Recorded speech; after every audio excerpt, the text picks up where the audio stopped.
All right, so we just built this house, and instead of hiring landscape professionals to do the lawn, I'm trying to do it myself with nothing but Chat GPT, vibes, and good luck. Whew, that's gold. I'm no professional. Nothing in this video is going to be professional advice, but I'm just trying to do a little experiment and see if I can use Chat GPT to basically grow me a lawn. I'm using Chat's recommendations on the prep, the materials, the timing, pretty much everything through the whole process is questions I've asked Chat, and we'll get into that a little bit further in the video. But what I want to do right now is go back to where we started from and go through some of the prep work I've done here. All right, we're going to try to take the little baby tractor, little janky tiller here, and bust through this dirt. This is the kind of fill dirt, or I guess it's actually the virgin ground, but don't have any topsoil on it. You know, it's settled here for almost a year since they've done this work, and it is, I mean, it's hard as a rock. It's a little sandy on the top, but it's hard. So I'd like to bust through all this before we spread our topsoil out and give us a little bit of a layer to mix our topsoil in with.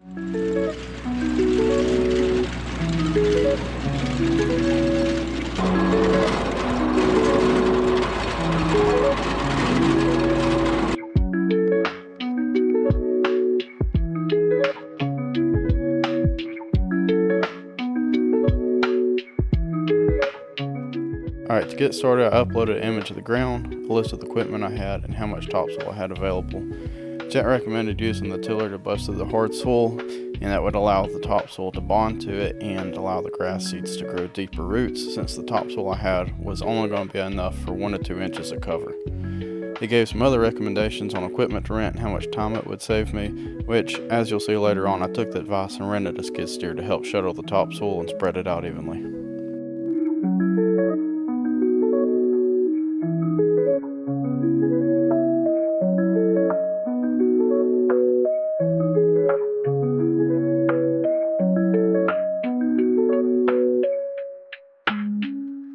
All right, good morning. Got all the base soil tilled up a little bit. I'm gonna take the little kitty cat over there.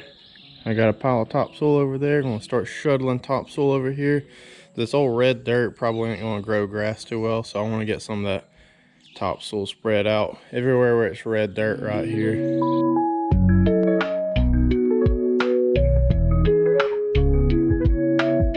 So this dirt's the topsoil that I removed while clearing the trees and building our pad. It's got some roots and weeds in it, but Chad assured me it'd still be fine to use. I actually uploaded an image of this and a couple width and height measurements, and that's when Chat said it would cover 1 to 2 inches thick given my area, which is actually somewhat accurate. Got the topsoil completely spread out. I just used the bucket teeth to kind of scrape it up a little bit. I'm gonna hit it with some fertilizer and some lime, and take the tiller and just kind of turn it over, kind of mix it in just a little bit, and then we'll be pretty close to ready for grass seed. All right, here's all the fertilizer and lime we're going to be using. Got this from Rural King. Totally relied on Chat to tell me the ratios, and it kind of worked out to be about 2 to 1 lime to fertilizer with this triple 12. With triple 13 it was a little bit less. Triple 13 is a little more common, but this is what Rural King had, and it's pretty cheap. So I got 4 40-pound bags, 8 80-pound bags, or yeah, 8 40-pound bags, 440, 840.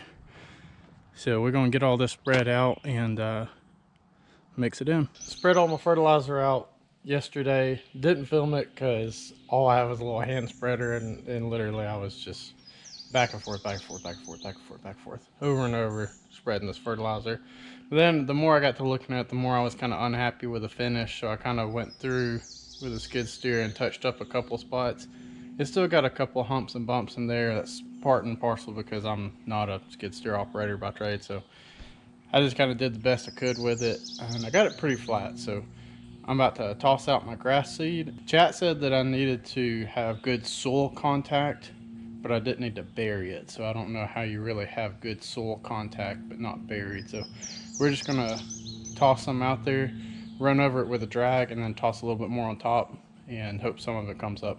And this is the grass seed we're going to use. Is Bermuda grass, Chat said that Bermuda grew pretty well in my area. I just kind of gave it the city I'm in, and it recommended 2 or 3 different ones and gave pros and cons of them.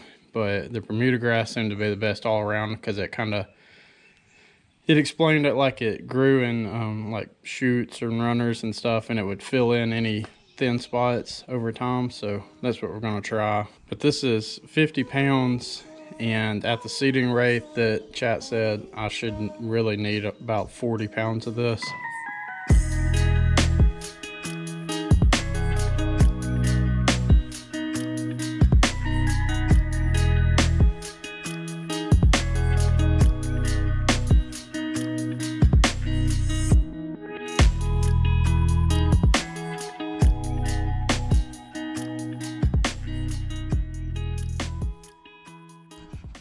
Nice and green now. You can see my little back and forth with that little hand spreader. That seed's so fine, I had it on setting number 3 and it was still just hogging the seed out. So Chat said to take either a pallet or a piece of chain link fence and run over it to try to get a little bit better ground contact. I don't have either one of those, but I do have a tractor and I got a little drag attachment.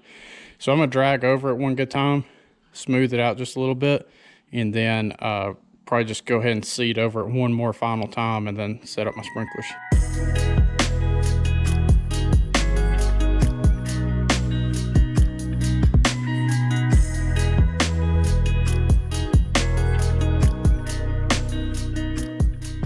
All right, so since the last clip, it looks a little bit different here. I've got the sprinklers going obviously, but I did just drag over this one time with a tractor, tossed out a little bit of grass seed on top, a little bit of fertilizer on top, just right there on top.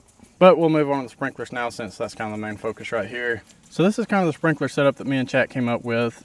I don't have permanent irrigation and don't have plans for it, so we opted for these impact sprinklers, which are the kind. And I've got an unregulated water line there, so no pressure regulator. And I've got basically a short hose to this sprinkler, and then a hose from that sprinkler to that sprinkler over there.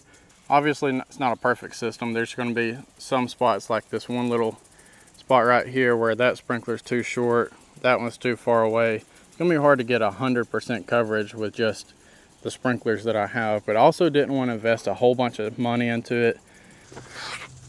Whew. All right, so that's pretty much it. The AI lawn experiment, or whatever we're calling this thing. The problem is I have no clue if any of this was done right, if any of it's going to work, if anything's going to grow out here. You'll have to stay tuned for part 2 on that, and so will I. I'm going to do an update on this whenever we have some visual growth here, and we'll cover kind of the progress. I've also got a cost sheet that I've got to tally up. We're going to do a full cost breakdown of everything that I've got tied up in this, including these ginormous water bills I'm expecting. Hopefully the next time we're back here, we're looking at a nice, lush green lawn. But until next time, thanks for watching, and I'll see you on the next one.